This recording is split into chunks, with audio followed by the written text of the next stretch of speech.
že prostě to potřebuješ trošku víc zvučnosti. Tady znáš? To je anální kůru. Klim? Strašný.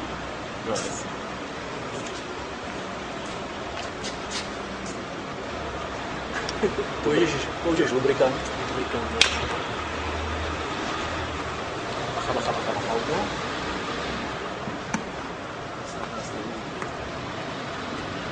Tak potřebuješ na přesný místo, který ti pak ještě ukážu. No? A teďka jenom zapumpuješ.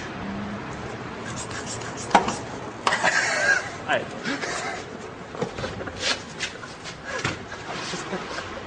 Co je fráje? OK.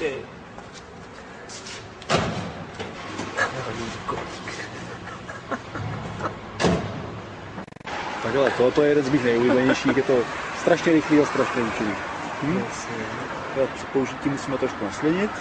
Co s tím chceš dělat? Uvidíš. Kdo? Tak jdem.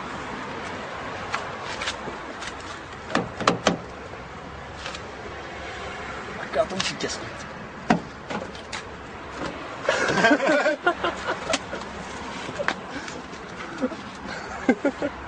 Není tady ani noha.